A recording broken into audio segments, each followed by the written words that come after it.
दिल्ली में चुनावी शोर थम चुका है। अब इंतजार है तो वोटिंग की। तीनों ही प्रमुख दल आम आदमी पार्टी, बीजेपी और कांग्रेस ने जमकर चुनाव प्रचार किया है।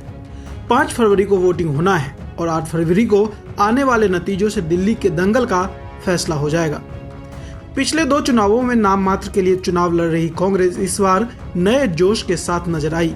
क्या सीनियर, क्या जूनियर, हर कांग्रेसी नेता ने आप और बीजेपी पर जमकर निशाना साधते नजर आए।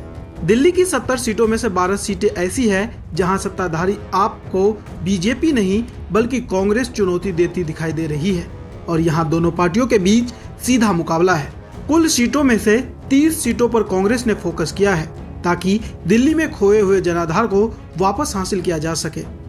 दिल्ली में साल 2015 और साल 2020 के विधानसभा चुनाव में खाता तक नहीं खोल पाने वाली कांग्रेस ने 2025 के विधानसभा चुनावों में नए जोश और उत्साह के साथ प्रचार किया। कांग्रेस ने खुद को आपके लिए चुनौती के तौर पर पेश किया है, उस बीजेपी के लिए नहीं जो पिछले 2 कार्यकाल में दिल्ली विधानसभा में एकमात्र विपक्षी पार्टी थी। आप संयोजक अरविंद केजरीवाल और उनके साथियों पर कांग्रेस नेताओं ने निशाना साधते नजर आए। इस तरह से दिल्ली में ज्यादातर सीटों पर चुनावी मुकाबला त्रिकोणीय होता दिख रहा है। राजधानी की कुछ सीटें तो ऐसी है जहां आप और कांग्रेस के बीच सीधी लड़ाई है। दिल्ली में सियासी जमीन खो चुकी कांग्रेस ने रणनीतिक तौर पर 25 से 30 सीटों को फोकस में रखकर चुनाव लड़ा है। कांग्रेस नेता राहुल गांधी ने भी दलित और मुस्लिम बहुल सीटों पर प्रचार किया और इन रैलियों में संविधान के साथ आरक्षण जैसे मुद्दों पर जोर दिया।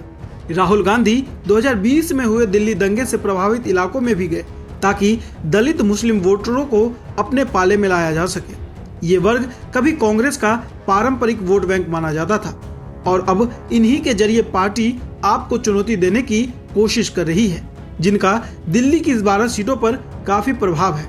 राहुल गांधी ने भी दिल्ली के सीलमपुर में अपनी पहली चुनावी रैली कर साफ मैसेज दे दिया था।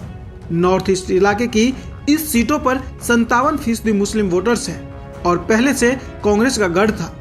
हालांकि साल 2015 और साल 2020 दोनों ही चुनाव में आम आदमी पार्टी ने यहां जीत दर्ज की थी। आम आदमी पार्टी के चौधरी जुबैर अहमद सीलमपुर में कांग्रेस प्रत्याशी अब्दुल रहमान के खिलाफ चुनाव लड़ रहे हैं। अब्दुल रहमान इस सीट से मौजूदा विधायक है जो चुनाव से ठीक पहले ही कांग्रेस का हाथ थाम चुके हैं। दिल्ली में राहुल गांधी की रैली को जय भीम जय संविधान का नाम दिया गया, जिससे पार्टी ने दलित वोट बैंक में सेंध मारने की कोशिश की। इसी तरह मुस्लिम बहुल सीटों पर भी कांग्रेस लगातार आपकी मुख्य प्रतिद्वंदी के तौर पर उभरी है। इनमें से 60% मुस्लिम वोटर्स वाली मटिया महल, बालीमारान, ओखला और चांदनी चौक जैसी सीटें शामिल है। इसी तरह सुल्तानपुरी और सीमापुरी जैसे आरक्षित सीटों पर भी कांग्रेस पूरा जोर लगा रही है।